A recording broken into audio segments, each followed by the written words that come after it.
What is going on, everybody? My name is Ciara Lawler. Welcome back to another week of Weird News Wednesdays. This is the Heroes for Hire podcast. We are back again talking all the strangest news stories from around the world. We talk about the news that the real news is just too afraid to talk about. As always, I am joined by my partner in crime, Mr. Seán Bean. Seán, how's it going, bud? I've been better, Conor, I'll be honest. I've been a lot better. By any chance, is there pollen in the air for your hay fever?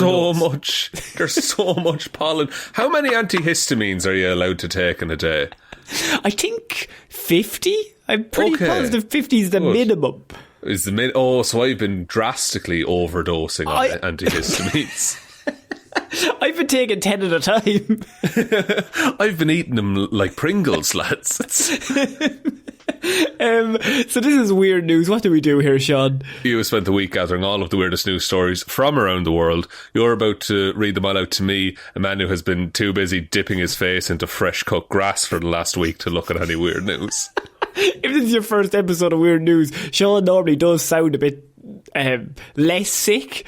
It's sickness. You're being defeated by pollen. It's some kind of allergy, yeah. I was on pollen.ie this morning. Record highs of pollen in Ireland, Conor.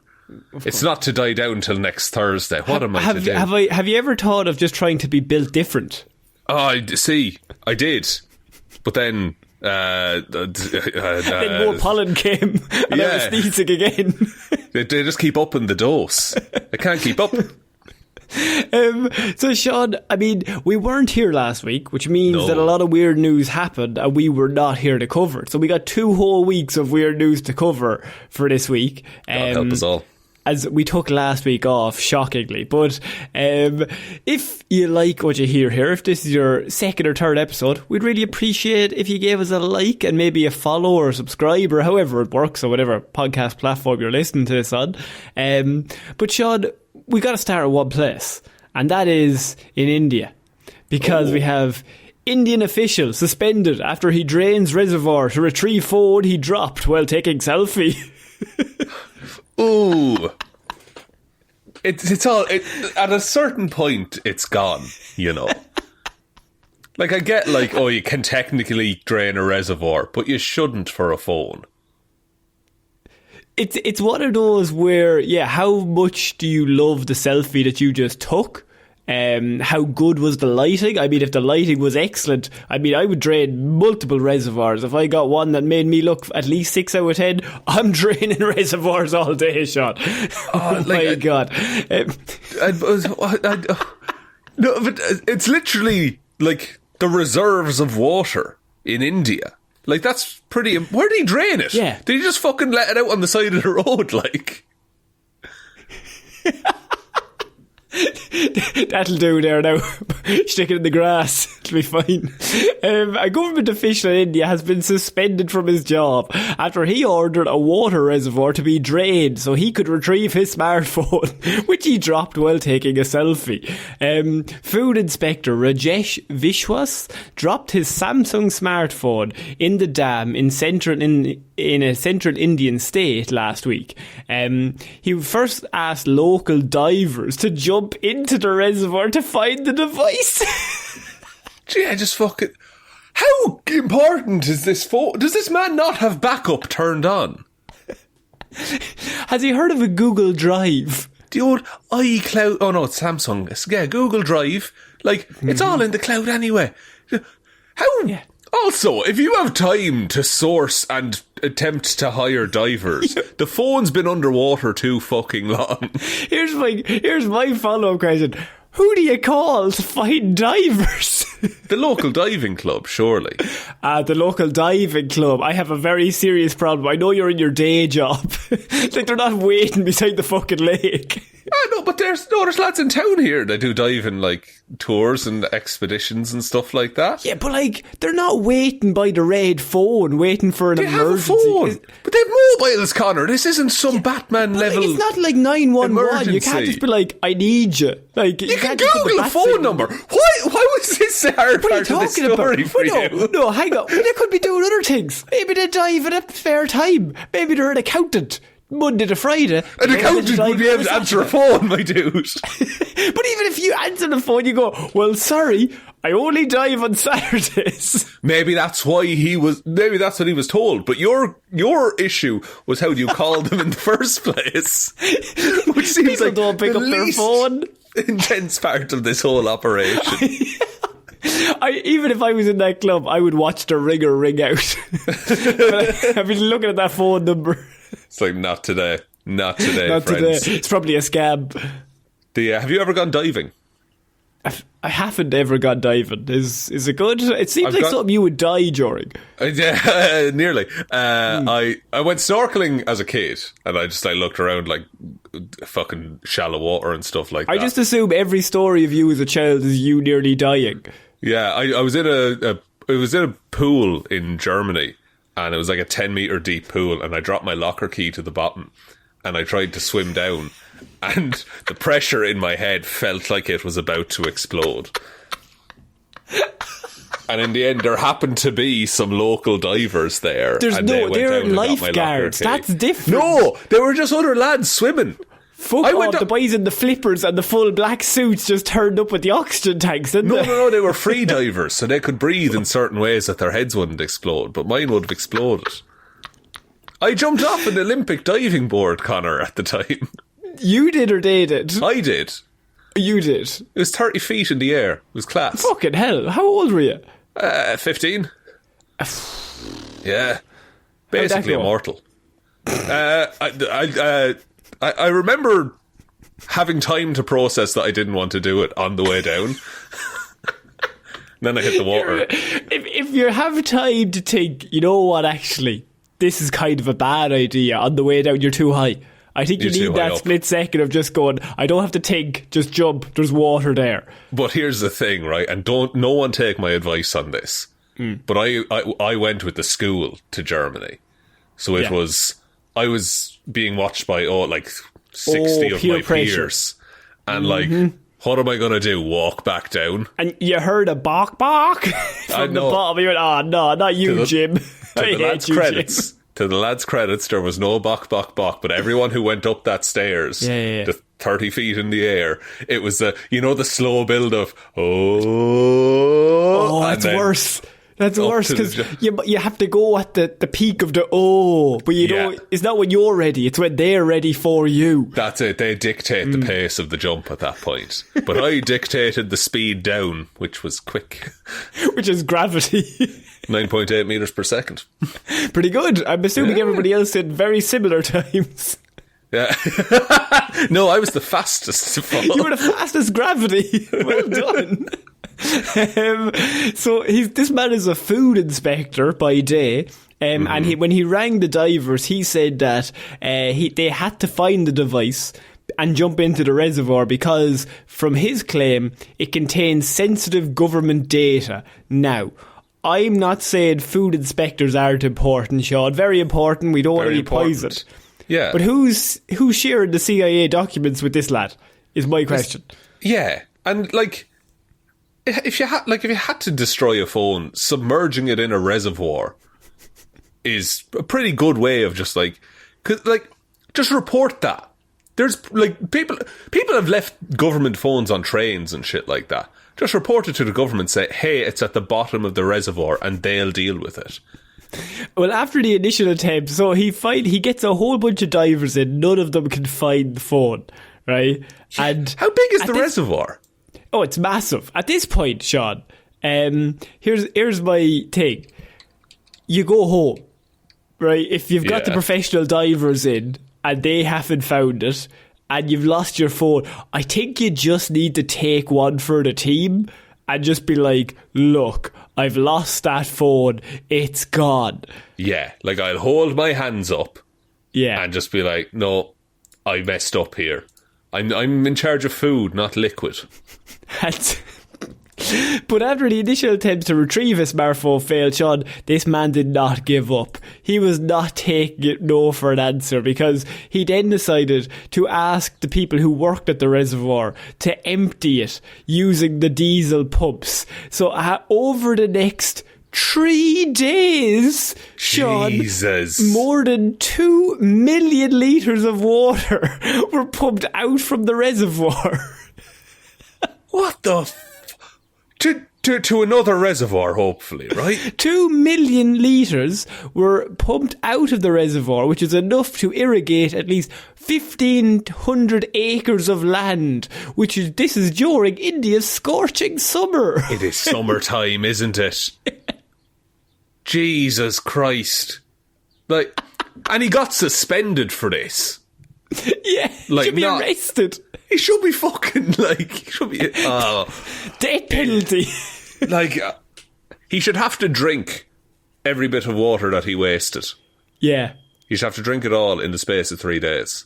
That's the only option, because this man, during a heat wave where it's very, very warm, there's a severe water scarcity causing crop losses, forest fires, cuts to powers all over India. This man loses his smartphone and then decides, let's drain the reservoir. We don't need the 2 million litres of water.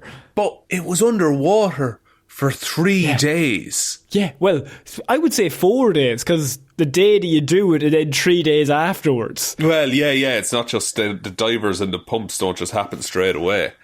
Like, how did he? Did he have to okay this with anyone, or was it just he said and everyone listened? What kind of a sway does a food inspector have in India? He must have dirt on someone. He has to have some dirt, because he's just like, I want the National fucking Guard here, and the boys will just arrive in helicopters. What? Like, okay. Say, we've pre-recorded all of the shows for the next 10 years.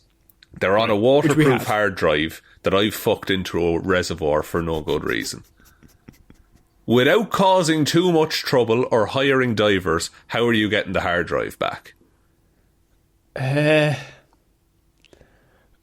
boat and a big net. You're taking the Jaws approach, are we? Yes. Wait.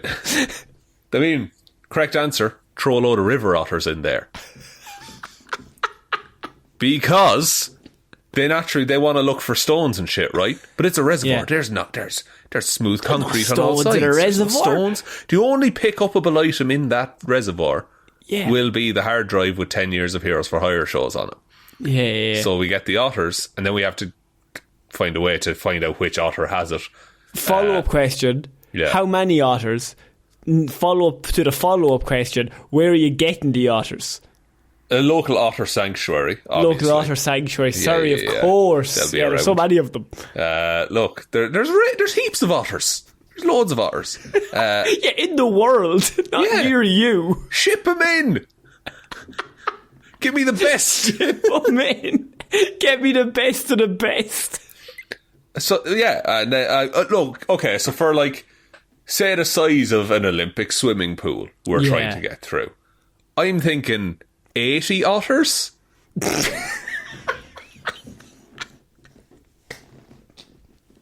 80 otters? 80 otters. Give 80 otters and give them fuck all else to do. How much per otter? You don't pay for them. They borrow them. What are you talking? You're from a sanctuary. Insane. You're a maniac. What are you talking about? I'm on so many antihistamines. 80 otters to do a swimming pool. Yeah.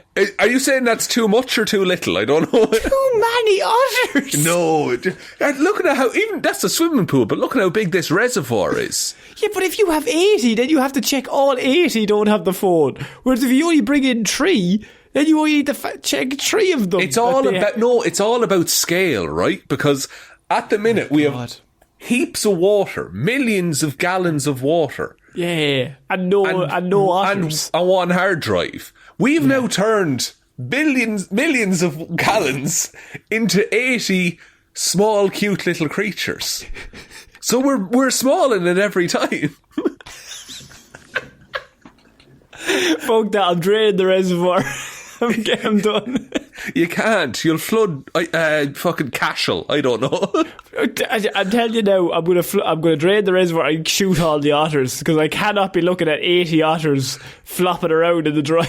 In the You could dry absolutely. They can go on land or water, Connor. They're a wonderful animal. You are a maniac. You said you were going to get them from an otter sanctuary, and then you said you're going to ship them in. Yeah, granted, an otter sanctuary might not have 80 otters on hand. We might need to contact a few. But that's... we'll get it. Get me your best 20 otters and send them over to here. Thus, in the graph of time the hard drive is spent underwater and amount of otters, 80 is the perfect amount for finding it. You just decided that. I don't... There's no maths. You don't even have the amount of water. It's vibes. Trust me. I'm just going off fields. It's, yeah. Yeah, and 80 feels right. Well, okay. It's 21 million litres, is that what was said? Oh my fucking God. No, it was 2 million litres of water in this reservoir. I still think 80 would have it. I think they'd have they'd have it within a day. They would have it within a day. I think 1 million otters. You need to get 1 million. No. That's cruel, first of all. You can't put them... To who? To the otters, lad. Yeah, bringing 80 to missing fucking grey otter. What you're doing there is you're giving every otter 1 litre or 2 litres of water. Yeah. To exist in. Yeah. That's not enough space. They'll never find it. You've taken my perfect solution. I think what I'm actually doing is blowing up your argument by showing how fucking insane it is. I can make any argument insane by adding 1 million of anything. It's like talking to a wall. It doesn't make any sense. Look, I just think... So now you've come back and decided this man's in the right. No, he's not in the right. He should have... Oh, sorry. Should have thought of another solution. Yeah. I mean, you could have just given up. He could have. Well, you and him, now that you've put yourself in that situation. You know, I'm feeling how he's feeling now is that I've gone too deep, and now I have to continue. I have to continue with this argument. How long would it take to ship 80 otters to your location? Right now? How many otters are in Ireland, do you think? There's no way on earth I could ever know the answer to that question. I don't know, 1,000. There's only one type of otter in Ireland.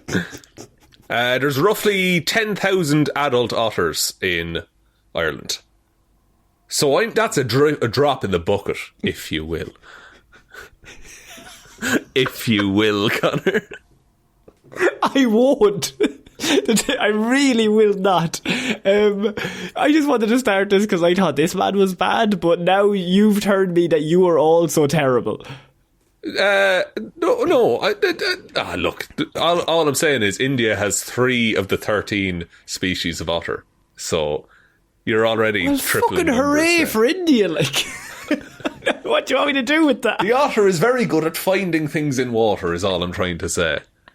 And they're friendly and can be reasoned with. I would stroll down to my local store and buy a new phone and then just leave it.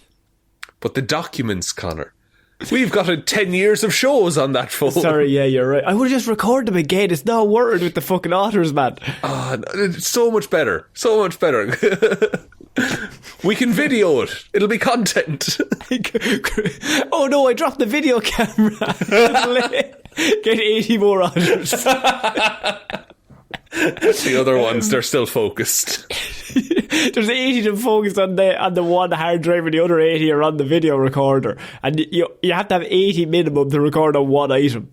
To get one item, they'll only focus on that. That's what our numbers say. That's what our statistics say. Sean, we're going to move on because I mean that went way out of hand real quick. Right out of the gate, really. You can tell we haven't done this in a week or two because this is weird news. We're giddy.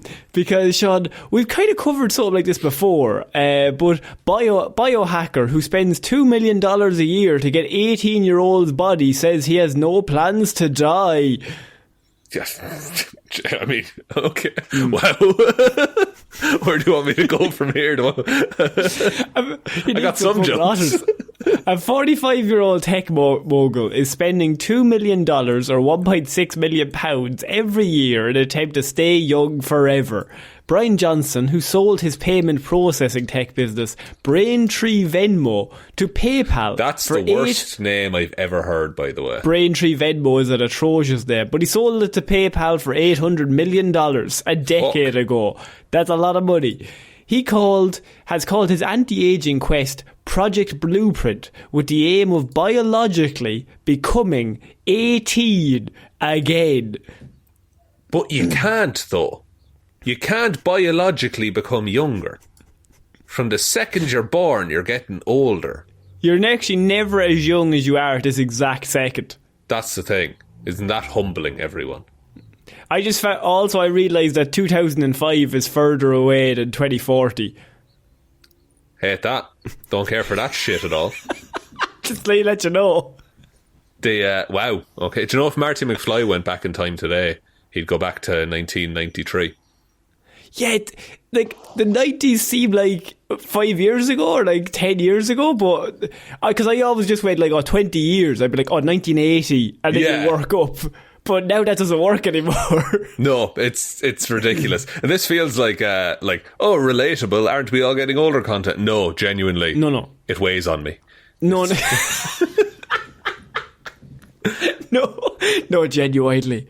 All I think about is the aging process in otters. That's all I have.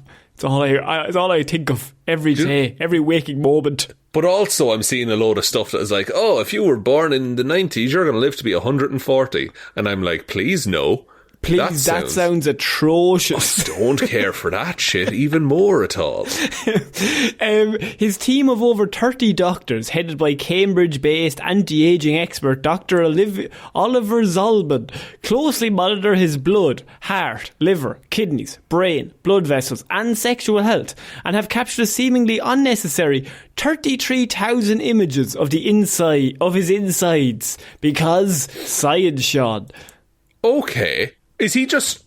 When they say, like, he's biologically an 18-year-old, are they just swapping in younger parts into him?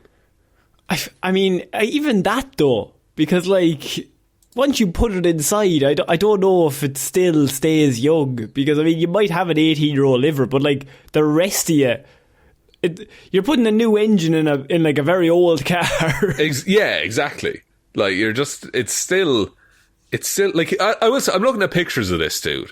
Like he doesn't look he doesn't look 18. He looks good for 45, but he is spending $2 million a year to do. You'd want to look good. You'd want to look all right, like. Yeah. His grueling regime involves downing 80 vitamins and mineral supplements every day, alongside a very precise 1,977 calorie diet, consisting of 70 pounds of mushed veggies a month, as well as almond milk, walnuts, flaxseed and berries. His strict lifestyle also includes exercising for at least an hour a day and hitting the sack at precisely 8:30 p.m. every night, as well as wearing blue light blocking glasses, lasering away skin sun damage, placating the vagus nerve to control stress with a clip-on gadget, and zapping his pelvic floor muscles with electromagnets. Well, that last one seems like more of a... Oh, wouldn't it be funny if we got him to do this? I think that's more pleasure. Yeah. Like, do you remember Oids? Did you have those back in the day? They're like little rattlesnake fucking magnets. You'd throw them in the air and they'd clash together and they'd make a rattlesnake noise. No. Oh, right, okay. Because I was thinking put one of them inside him and then just keep throwing the other one at him. The pain. The absolute pain. 2 years into Project Blueprint, the 45-year-old who calls himself a professional rejuvenation athlete, that's you're a cunt. The worst. I might have a low tolerance for things today, but get over yourself. Claims he has the heart of a 37-year-old, the skin of a 28-year-old, and an 18-year-old's fitness levels and libido. I mean, good for you, I suppose. Yeah, good for you, man. 2 million though. That's a lot per year. This is my favourite line in the whole article. It's only one sentence, but it might be the greatest quote we've ever had from any article. It just says, I currently have no plans to die. But that could change at the drop of a hat. He doesn't have it in his diary. He's too busy fucking going to sleep at 8:30 and eating vegetable mush. Like, at a certain point, like, yeah, he's fucking living healthy, but he's not. He can't be enjoying all of this. Like, no, it can't. Like, that can't be fun. No, like, yeah, it's so regimented that there's no room for like excitement in life. Because excitement, it'll speed up your heart and shit like that. Like, he has never known the glory of a 3 a.m. kebab. Like, he's never experienced the dizzying highs and the crushing lows of fucking doing some damage. Like, doing some damage. That man has Sean, never felt... when he says doing some damage, he means a few pints with the lads. Out with the lads, out with the boys. Having pints of gin and pints of whiskey with the lads. It does happen every so often. He's never known the fear of making a show of yourself at a wedding afters. Does he seem like shy crack, is what you're saying? He does seem like shy crack, you know. Like, this is all he talks about.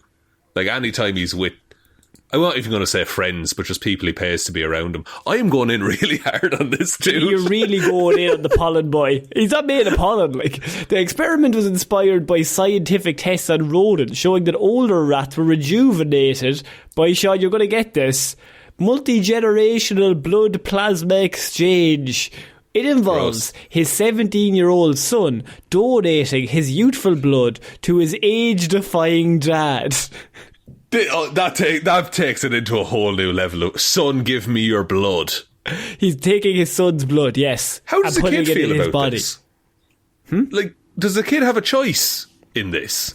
In my head, if this was a movie, that kid's hooked up to a machine. He hasn't been awake for years. Yeah, he just kind of exists as this kind of container for life juice. Apparently he started the project after he sold his company, and then he went through a messy divorce and he gained 60 pounds on a diet of cookies and pizza, which led to him... Sounds like more crack already. Sounds like a legend. Come over, it'll be grand. And then he decided that he was not very happy like that. So it took me years to remove that internal demon, he admitted. We are quite literally mad as a species. We are addicted to junk food, to alcohol, to drugs, to cigarettes. All these things which make us feel bad. We're at war with ourselves. How can we hope to save the planet, to survive as a species, if we can't make peace with our own bodies, Sean? I would say you have to make peace with your own mortality and be okay with looking after the planet regardless.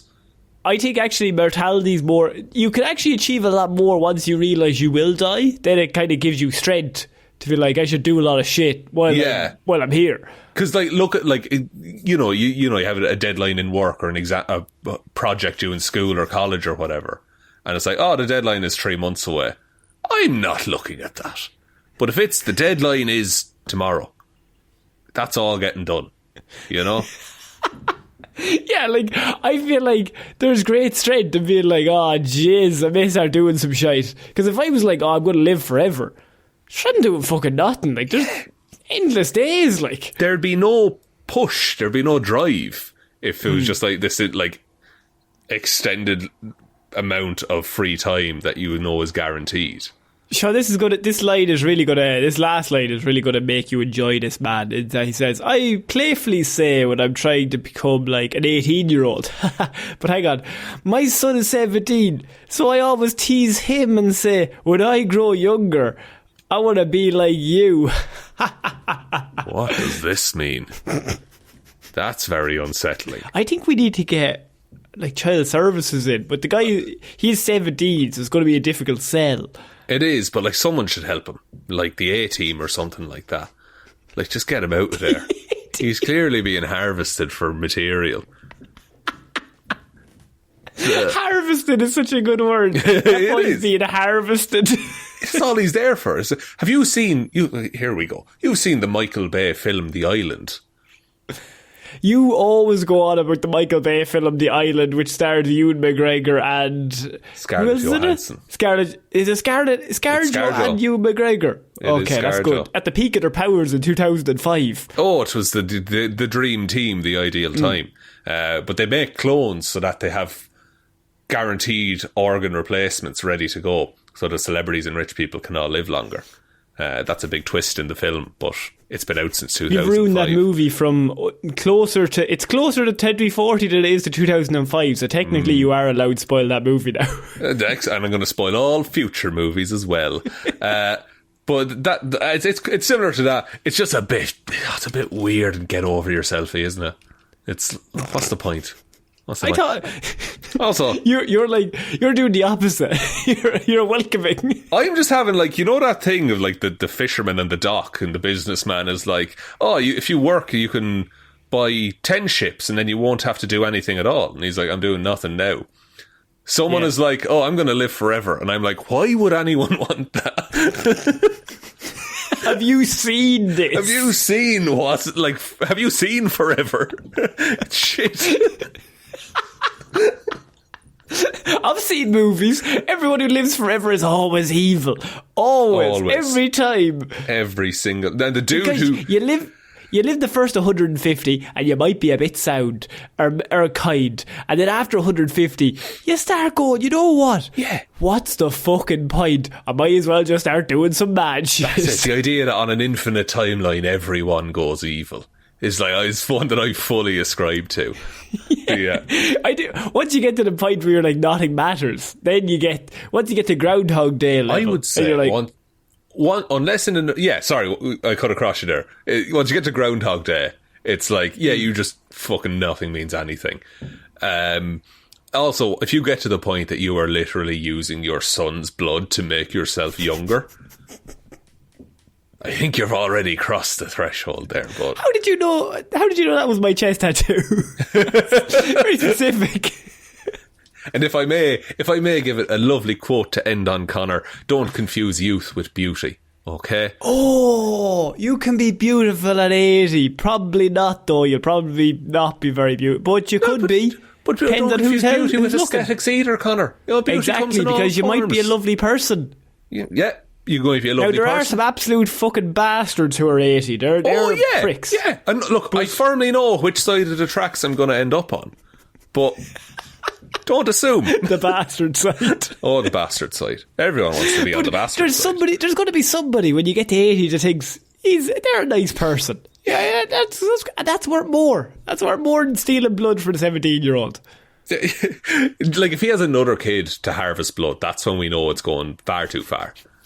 He just calls them subjects for harvesting. Yeah, he gives them numerical IDs, basically. Sean, we're going to have to move on because I have one of the headlines that just basically makes me shake my head and be like, why are we doing this? Because China this week has come out with a great idea. Oof. China is digging one of the deepest ever holes and hoping to find signs of life. What? Isn't this the plot of Pacific Rim? I'm pretty positive it is. So at 10,000 metres deep and going through 10 layers of rock, they'll be digging this one for ages. But there is a purpose behind it all. Sean, they are digging 10,000 metres into the ground to see if they can find any life, which I think is also the plot of every single horror movie in which this happens. We dug too greedily and too deep. But it's not even for a mining thing. They just want to see if anything's down there. Yeah. And if you get halfway down, then you can start digging up. That is the strategic way of getting out of a hole, correct. So now, do you think this has the same rate, the Great Hole of China? Do you think that's going to go down in the history books? You'd have to do some sort of cordoned off area of it, because you'd have fuckers sitting on the edge of it. If you fall, you're going to fall forever. You're going to actually have so much time. You'll have forever. That's it. Yeah, because I realised that after 10 metres that I didn't want this to happen.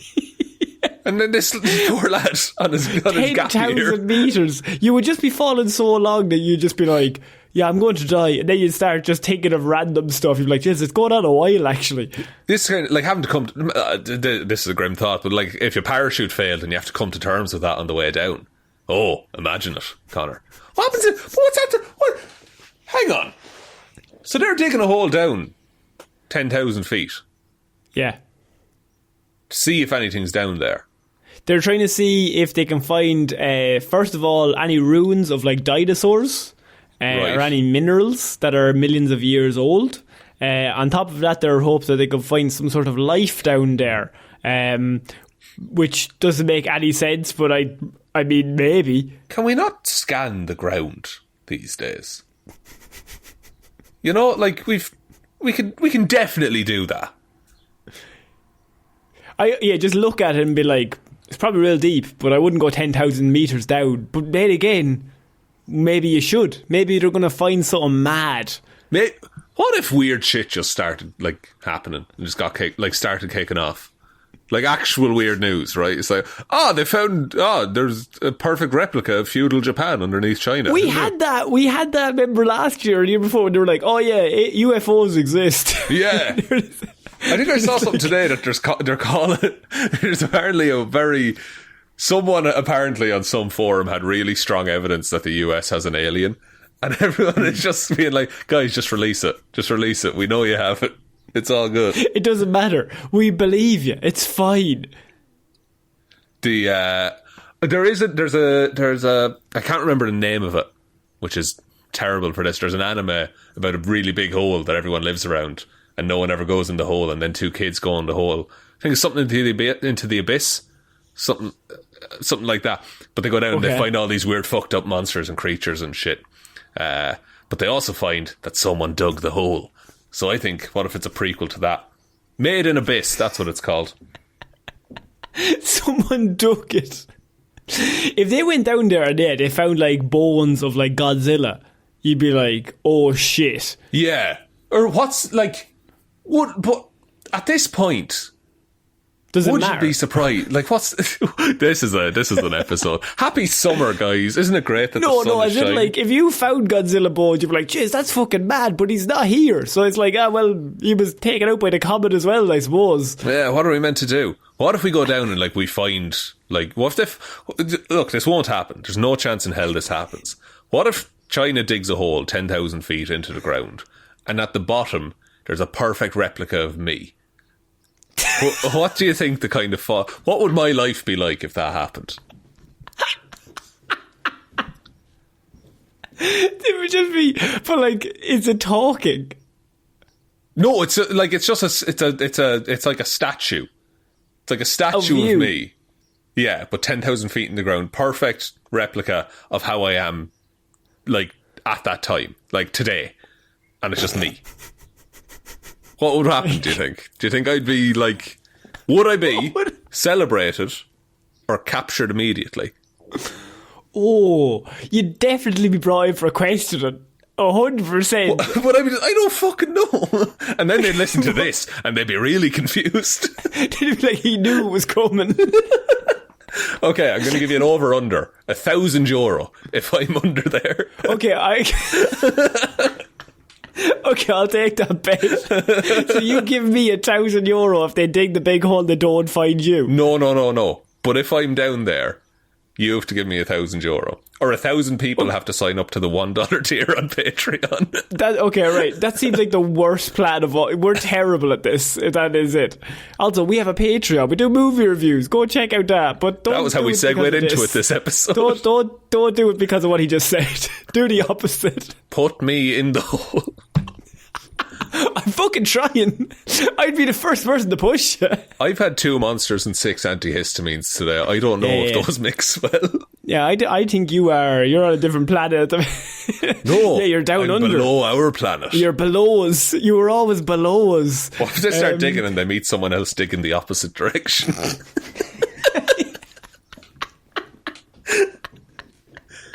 There's the moment in the Umbrella Academy when they just like drive past each other, but it's like digging beside, like, how the fuck did you get here? And they just look at each other silently and just slowly start filling the hole back in. Sean, we're going to move on to our next piece of news. And this was a story that, like, is just absolutely caught my attention because it's something that harkens back. I used the word harken. Very good. Very good.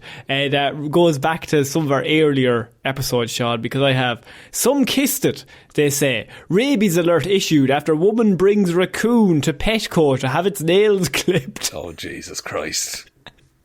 Don't. You can't just have a raccoon, can you? No, well, this is in Maine. A woman brought a raccoon into a Petco in Auburn, Maine, to have its nails clipped earlier this week, possibly exposing herself and many others to rabies within the store, Sean. The Maine Department of Inland Fisheries and Wildlife, fucking hell. What's it happened about the woman's decision? Writing in a news release. It is illegal to possess wildlife in Maine. Petco does not trim raccoon nails. She brought it to like a chain pet store as well. What's up with that? To get its nails cut. If you love it that much, take it to a specialty groomers, I would say. But they don't understand how nails work on raccoons, Sean. He was being clever. Raccoons are they are wild animals, but there is a whole trend of them just being cute online. So I think that's probably coloured people's opinions of them. Well, the unidentified woman brought the raccoon into the store on Tuesday around 1:30 in the day, and while waiting for workers, she allowed many people to handle and kiss the animal, rub it, just kind of go up and give it a cuddle if they wanted to. According to the service. Once the store manager was alerted to the raccoon, the manager then came out of the store and told the woman to leave. Like, imagine me rocking up to like a pet store here with what's it, like a badger or something like that. Yeah. Like, that's what we're working with. Or like, you think it's a dog but it's a hyena or some shit. Yeah. Oh, you've seen those people and they've bought like, they were like, oh, I found this like puppy on the side of the road, and everyone's just like, that is a wolf puppy right there. That is a coyote, motherfucker. Do you remember the woman in Asia who bought what she thought was a dog but it was a bear? Yeah, I do remember that. It's mad how would you not know? Do you know what is legal to keep in certain countries as a pet? An otter, Conor. You can have an otter. What as if I have 80 of them though, and they're all determined to find the phone? You would have to. No, they'd all have to have individual owners.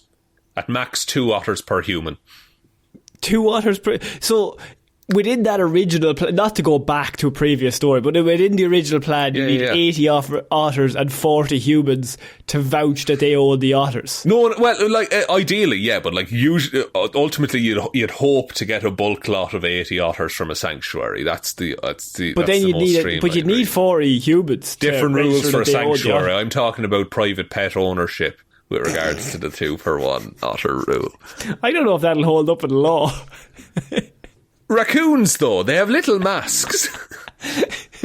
Raccoons are one of the most common carriers of rabies, and the viral disease is lethal until it's treated after exposure. Rabies is spread through the rabid animal's saliva, and a person can be exposed when that saliva or tissue of a rabid animal comes in contact with a person through a bite or a scratch, cutting the skin, or gets into the eyes, nose or mouth. So if you gave a raccoon a cuddle, per se, you would probably have a higher risk of getting rabies, even if they were in a Petco. If you get rabies, you're just dead, right? Like, there's no cure. I'm pretty positive there's a 0% success rate of surviving rabies, yeah. I don't like that. How do you imagine just being the person working in Petco that day? Like coming back, I might have rabies. How was your day at work? Yeah. Well, look at this photo. I took an extra long lunch, but I might also have rabies. So these are the swings and roundabouts of, working in Petco. Anyone who believes they are exposed to the raccoon is urged to contact their healthcare provider immediately. The Warden Service is also asking the public for help, Sean, identifying the woman, because she got away. They don't know where she is. The raccoon is still out there. She doesn't even know if it's dangerous or not. She's just carrying around a fucking raccoon. Well, she'll need to get the nails clipped, so you can just wait till she turns up somewhere again. You think she went to a different store? Just a different one down the street, just being like, hey, I had a bad experience last time. Yeah. Would you just clip this? It's a very odd looking dog. Why doesn't she clip the nails herself? Yeah, if you love it that much. Fucking learn to look after your pets. Also, don't keep a raccoon as a pet. Where do you get a raccoon? The wild. You can't... Probably a rake of raccoons out there, you never know. A raccoon sanctuary, maybe by 80 of them. Do you think there is a raccoon sanctuary? I've seen one video where they gave a load of raccoons candy floss. Did you ever see that one? It's good. It's heartbreaking because he puts it in water and it melts and he's like, oh no, my candy floss. It does not. He does, yeah. They give him a second piece. So I actually have a few videos of cats playing pianos that would be right up your street. Oh man, you send them on to me. I'll be the judge. You know what's mad? I've realised, right, when the internet started, cats on pianos, big thing, right? Yeah. Then it became cliche. They died out. But now, on TikTok, you stick up a video of an animal putting some candy floss in some water, loses the candy floss, you're getting 1 billion clicks. Easy. Yeah. Like, it's everyone loves animals, you know? Even the dangerous ones. Do you think the cats will make a comeback, or are they too far gone? I think they don't care. I think they're quite happy to be out of the spotlight and left alone, you know? They just stopped uploading. They weren't into it anymore. Yeah, like they logged off one day and just never picked up the camera again. You can develop immunity to rabies. What? If they have a rabies vaccine that can like stop you getting it if you get it before you're bit. And with enough treatments you just become immune to rabies. So is that like a superpower? I mean, if you exclusively fight rabid animals, yeah, it's pretty good. So then I'm going to have it, Seán, yes. But it can't cure rabies. So you're just... Like there's just a shark, and I'm like, no, I'm not fucking fighting that. Give me that fucking badger. You see a dog that's a little bit foamy. Oh, I'm going for it. But you're still perfectly vulnerable to being bit to death. Absolutely, but yeah, but I think I'm invulnerable. That's the main thing. Seán, we're going to move on to Florida because I wanted to cover a few stories from Florida this week. Cool. And firstly, I have Florida woman attempted to rob bank before taking money out of her own account minutes later. So didn't get any money from the robbery and then was like, oh, well, I still need money. So pulls out the card.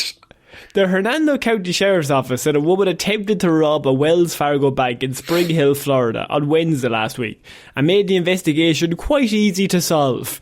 According to the Sheriff's Office, around 12:30 p.m. on Wednesday, a woman later identified as Vanessa Ortega came into the bank holding a bright blue object in her left hand that allegedly resembled a firearm. She's got the Sheriff's Office said it's Lukey. The Sheriff's Office said Ortega then raised the object in the air and then yelled, "This is a robbery. Give me all of your money," she shouted at the teller. Now, Ortega then allegedly... This does go back to us saying, we said this years ago, that the best weapon to bring into a bank heist is a grenade. Because it lets people know you mean business. So, holding a bright blue object in the air has the same kind of vibe of just being like, oh, this could go anyway. She might have the power stone. Quick, everybody hold up. You gotta be careful, guys.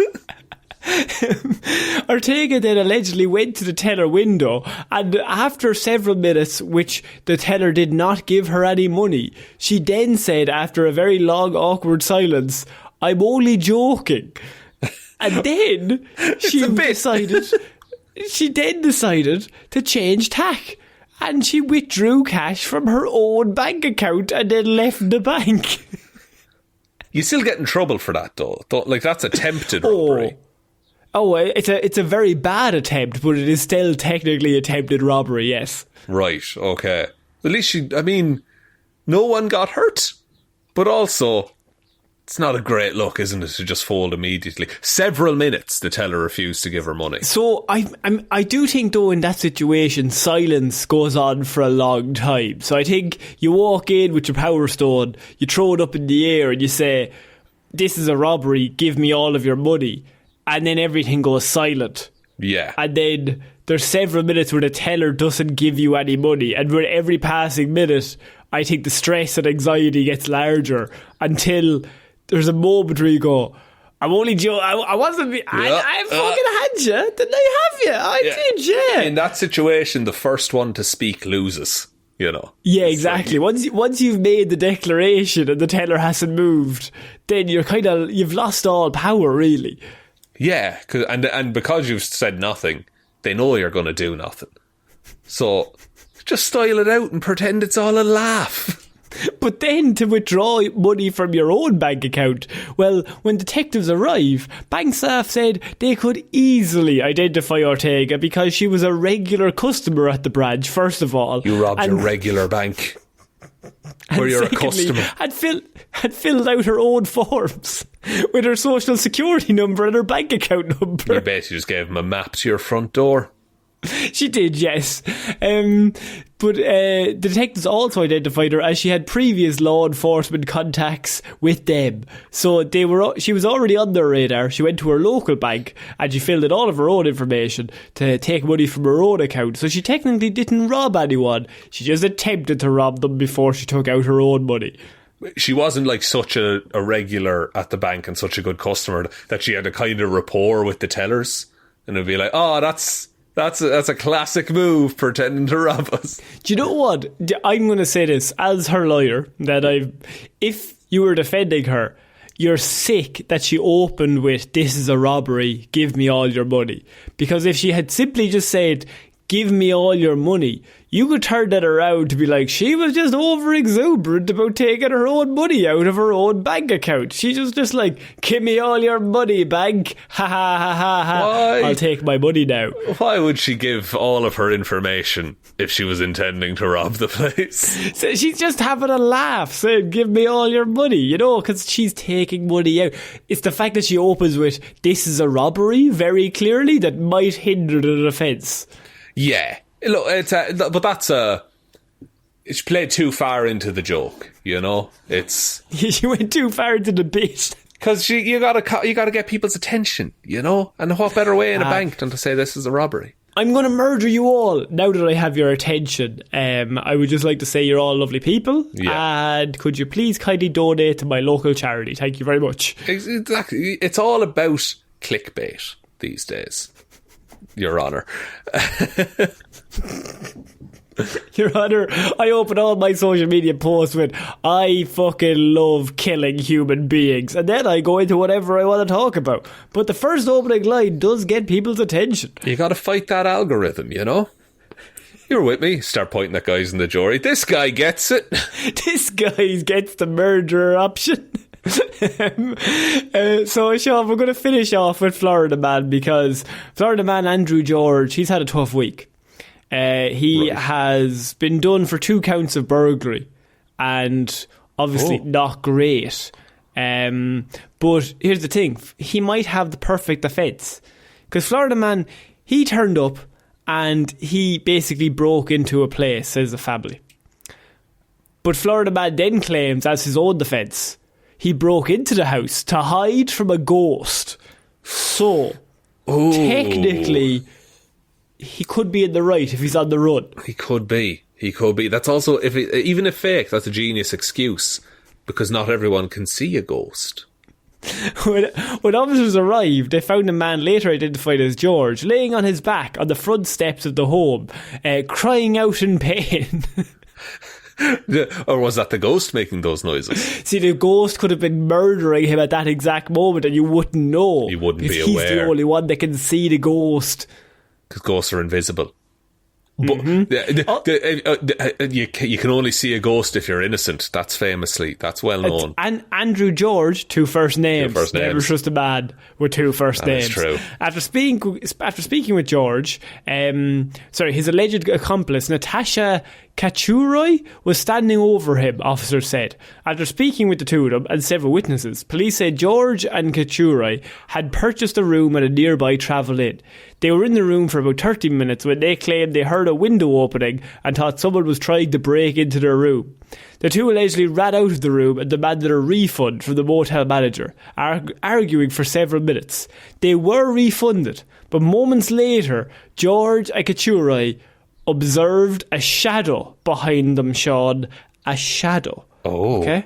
Okay, it's 6 more weeks of winter. Thinking it was the person who was breaking into the motel room, the two ran across the street in an attempt to hide from the shadow they allegedly asserted. This is their story, Sean. It all checked out so far to me. Yeah, this is reasonable behaviour. The duo claimed they ran into a 7-Eleven and asked for help, then towards the Halifax Marina. George kept running around the marina's parking lot due to a ghost chasing him. He told officers he was scared of ghosts. I'm not one of these people that is madly in love with ghosts, officer. I'm not Patrick Swayze. I'm fucking terrified of ghosts. He's scared of ghosts, and he was scared the ghost was going to harm him. So George jumped into the water to hide from the ghost. Ghost can't swim. Kachurai thought George fell into the water. So she allegedly helped him out of the water after he had jumped into the water to escape from the ghost. Right, and the ghost is gone at this point. Ghost is still there. Right. The two ran to a neighbourhood across the street, still fearing that he was being chased by the ghost. He approached a few homes and banged on their front doors, screaming for help. This is all according to his story, by the way. Kachurai allegedly said at one point, George grabbed the chair and smashed it through one of the home's windows, then punched open a window. The people living inside called 911. You would, wouldn't you? That is the move. You would. George allegedly told officers he couldn't get into the home due to God telling him the female was a bad person to hang out with. So the female who lived in the home was a bad person to hang out with. So that's why he couldn't get in away from the ghost. And so his internal logic decided that being in there would have been worse than being out with the ghost that he's terrified of. He also said that why he didn't go into the house was he heard children's voices inside and he didn't want to scare a child. That's after breaking the window with a chair. That chair could have come from anywhere. That could have been a rogue chair caught by a hurricane, Conor. He finally admitted that he had taken a little bit of ecstasy, and that is why he believes God was not protecting him from making bad choices. I see. The ecstasy cancelled it all out. It's understanding me now. Yeah. Okay. What do we do with this man? Do we? Well, I mean, as his lawyer, Sean, how are we defending the man who believes? I mean, ghosts after you is a very valid excuse for doing some bad shit. And he very kindly, he only broke through the window in a horrifying, murderous sort of way, and then stopped once he heard children's voices. Yeah, he did it in the heat of the moment, believing he was about to be killed by a ghost. I think a suitable punishment. I'll acknowledge he needs to be punished for breaking the window. He has to spend one night in a haunted house. And then he gets his freedom. You know? I think that's fair. I think that, what about all the families that he may have, sort of scarred for life with his... I just keep thinking of the scene in The Simpsons when Homer breaks in through with the chainsaw. He's like, oh, and Bart is like fucking terrified. Like, that's what it's like to them. But he thinks he's acting completely rational because there's a ghost after him. True, but I think those families should also stay in a haunted house for the night, just so they know how good they have it, It could be a lot worse. You could be in a haunted house. I like the idea that the other lawyer's just like, Your Honour, his family runs a haunted house in the local vicinity. And this is starting to make sense why he's really obsessed with sending people to haunted houses. His great-great-uncle died, and at the will reading, he had to spend the night. His great-uncle died and he looked the exact same as him. He might be reincarnated. He's a ghost himself, Your Honour. Pans out to the wall of the courtroom and there's a photo from the 1800s, but the judge is in it. Oh shit. Yeah. Oh, I think the family need to be put in jail because they scared him a little bit. He was just trying to get free and they were screaming for help and like ringing the police. It wasn't helping any of the stress or anxiety that he was experiencing in that moment. It wasn't good for anyone. It was everyone's at fault here, I would say. I don't think anyone more so than anyone else. No, if anyone's at fault, it's a ghost, and you can't arrest you can't condemn a dead man. So throw this case out, Your Honour. I like dust my hands and walk away. Just walk out.